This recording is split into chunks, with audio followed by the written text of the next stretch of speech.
বিশ্ব সংবাদে আপনাকে স্বাগত। শুরুতেই জানাবো হাতে পাওয়া সর্বশেষ আন্তর্জাতিক সংবাদের শিরোনাম, পরে বিস্তারিত। প্রথমে ইসরায়েল হামাস ইরান যুদ্ধ চলছে, আর এই যুদ্ধের সর্বশেষ আন্তর্জাতিক গুরুত্বপূর্ণ আপডেট সংবাদ জানিয়ে দিব। শুরুতেই থাকবে রাইসির মৃত্যু, খামেনির ইমামতিতে তেহরানে জানাজায় জনসমুদ্র, আজ হবে তার দাফন। এরপর জানিয়ে দিব ফিলিস্তিনকে 3 দেশের স্বীকৃতি ইসরায়েলের জন্য ধাক্কা। আরও থাকবে নেতানিয়াহুর বিরুদ্ধে গ্রেফতারি পরোয়ানা এলে কি ঘটবে, থাকবে প্রতিবেদনে। আরও জানিয়ে দিব যুক্তরাজ্যে সংসদ ভেঙে দিয়ে আগাম নির্বাচনের ঘোষণা। এদিকে সেনা অভিযানে 30 আফগান সন্ত্রাসী নিহত, দাবি পাকিস্তানের।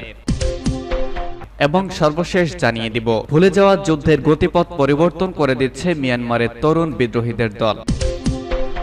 রাইসির মৃত্যু, খামেনির ইমামতিতে তেহরানে জানাজায় জনসমুদ্র।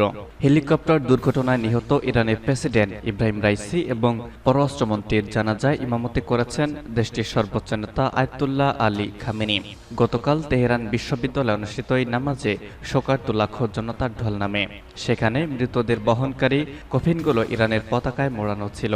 জানাজা শেষে মোনাজাতে খামেনি বলেন, হে আল্লাহ, আমরা তার কাছ থেকে কখনো খারাপ কিছু পাইনি। প্রিয় রাইসি ক্লান্তি কি তা জানতেন না। ইরানি জাতি এই দুঃখজনক ঘটনায় একজন আন্তরিক ও মূল্যবান সেবককে হারিয়েছে।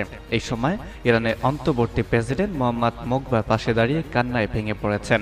রবিবার আজারবাইজান সীমান্তের কাছে হেলিকপ্টার দুর্ঘটনায় প্রেসিডেন্ট রাইসি, পররাষ্ট্রমন্ত্রী হোসেন আমির আবদুল্লাহিয়ান সহ 8 জনের মৃত্যু হয়। তেহরানের জনগণ রাইসির কফিন বহন করার সময় আমেরিকার মৃত্যু হোক বলে স্লোগান দেয়। ইরানের সরকারি প্রেস টিভির প্রতিবেদনে বলা হয়, তেহরানের কেন্দ্রস্থল থেকে ঐতিহাসিক আজাদি স্কোয়ারে লাশ বহন করে নিয়ে যায় মিলিয়ন মিলিয়ন মানুষ। এই ময়দানে রাইসি অতীতে বক্তব্য দিয়েছিলেন। ইরানে আধা সরকারি মেহর নিউজ এজেন্সি জানায়, রাইসি জানাজার আগে তার প্রতি শ্রদ্ধা জানায় অন্তত 15 জন রাষ্ট্র ও সরকার প্রধান এবং সিনিয়র কূটনৈতিক তেহরানের সমবেত হন। তাদের মধ্যে ছিলেন কাতারের আমির, তিউনিসিয়া ও তাজিকিস্তানের প্রেসিডেন্ট, ইরাক, পাকিস্তান, আর্মেনিয়া ও আজারবাইজানের প্রধানমন্ত্রী, তুর্কমেনিস্তানের নেতা, Iraq, Russia, Algeria, Uzbekistan, Kazakhstan এবং লেবাননের সংসদের স্পিকার, তুরস্কের পররাষ্ট্রমন্ত্রী এফ.এম. হাকান ফিদান এবং মিশরের পররাষ্ট্রমন্ত্রী সামে শকরিও অংশ নেন এই আয়োজনে। হামাস, হিজবুল্লাহ ও তালিবানের প্রতিনিধিরাও তেহরানে গেছেন। হামাসের প্রভাবশালী নেতা ইসমাইল হানিয়া শ্রদ্ধা নিবেদন করে বলেন, আমি ফিলিস্তিনি জনগণের পক্ষ থেকে, গাজার প্রতিরোধ গোষ্ঠীর পক্ষ থেকে সমবেদনা জানাতে এসেছি। ফিলিস্তিনকে 3 দেশের স্বীকৃতি ইসরায়েলের জন্য ধাক্কা। ফিলিস্তিনকে স্বাধীন দেশের স্বীকৃতি দেওয়ার ঘোষণা দিয়েছে ইউরোপের 3 দেশ, স্পেন, নরওয়ে ও আয়ারল্যান্ড। আগামী 28 মে তাদের এই সিদ্ধান্ত কার্যকর হবে। নরওয়ের প্রধানমন্ত্রী জোনাস গার, স্পেনের প্রধানমন্ত্রী পেদ্রো সান্তেজ এবং আয়ারল্যান্ডের প্রধানমন্ত্রী সিমন হ্যারিস ফিলিস্তিনকে স্বাধীন দেশের স্বীকৃতি দেওয়ার ঘোষণা দেন। এই বিষয়টিকে ইসরায়েলের জন্য ধাক্কা হিসেবে দেখা হচ্ছে। এ নিয়ে তীব্র প্রতিক্রিয়া দেখিয়েছে দখলদার ইসরায়েল। তারা এই 3 দেশের রাষ্ট্রদূতদের তাৎক্ষণিকভাবে তলব করেছে। সংবাদ সম্মেলনে নরওয়ের প্রধানমন্ত্রী ইয়োনাস গার স্তর বলেছেন, যুদ্ধে হাজার হাজার মানুষ যখন হতাহত হচ্ছে, তখন আমাদের অবশ্যই এমন একটি বিষয়টিকে টিকিয়ে রাখতে হবে যা ইসরায়েলি ও ফিলিস্তিনিদের জন্য নিরাপদ ভূমি নিশ্চিত করতে পারবে। তা হলো 2 রাষ্ট্র প্রতিষ্ঠা, যেন তারা একে অপরের সঙ্গে শান্তিতে থাকতে পারে। নরওয়ে যুক্তরাষ্ট্রের ঘনিষ্ঠ মিত্র দেশ। সাম্প্রতিক দশকগুলোতে বিভিন্ন সময় নর্ডিক দেশ থেকে ইসরায়েল ও ফিলিস্তিনের মধ্যে শান্তি প্রতিষ্ঠায় মধ্যস্থতার প্রস্তাব দেখা দিতে গেছে। এই ঘোষণার আগে জাতিসংঘের 193 সদস্য দেশের মধ্যে 143 দেশের মতো দেশ ফিলিস্তিনিকে স্বীকৃতি দিয়েছে।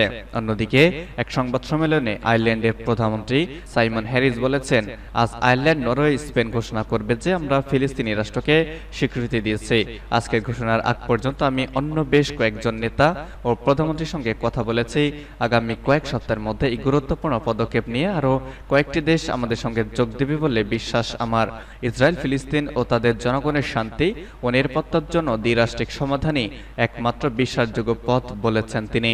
ইসরায়েলের পূর্ণ স্বীকৃতি এবং এর প্রতিবেশীদের সঙ্গে নিরাপদ ও শান্তিতে থাকার অধিকার নিয়ে আয়ারল্যান্ড দ্ব্যর্থহীন। ফিলিস্তিনকে আয়ারল্যান্ডের স্বীকৃতি 28 মে থেকে আনুষ্ঠানিকভাবে কার্যকর হবে বলে দেশটির পররাষ্ট্রমন্ত্রী মাইকেল মার্টিন জানিয়েছেন। নেতানিয়াহুর বিরুদ্ধে গ্রেফতারি পরোয়ানা এলে কি ঘটবে? গাজায় গণহত্যা এবং আন্তর্জাতিক আইন লঙ্ঘনের অভিযোগে ইসরায়েলের প্রধানমন্ত্রী বেনিয়ামিন নেতানিয়াহু এবং বেশ কয়েকজন ইসরায়েলি রাজনৈতিক ও সামরিক নেতার বিরুদ্ধে গ্রেপ্তারি পরোয়ানা জারির পথে রয়েছে জাতিসংঘের আন্তর্জাতিক অপরাধ আদালত আইসিসি। ইতিমধ্যে নেতানিয়াহুর বিরুদ্ধে গ্রেপ্তারি পরোয়ানা জারির আবেদনও করেছেন আইসিসির প্রধান কৌশলী করিম খান। গেল সোমবার আন্তর্জাতিক অপরাধ আদালতে আবেদন করা হয়। আইসিসির ওয়েবসাইটেও প্রকাশ করা হয়েছে আবেদনের ঘোষণাপত্র। তালিকায় রয়েছেন ইসরায়েলের প্রধানমন্ত্রী বেনিয়ামিন নেতানিয়াহু ও প্রতিরক্ষামন্ত্রী ইয়োব গ্যালান্ট। এছাড়া রয়েছেন হামাসের কয়েকজন নেতাও। নিজেদের বিরুদ্ধে এই পরোয়ানা ঠেকাতে জরুরি বৈঠক করেছেন নেতানিয়াহু।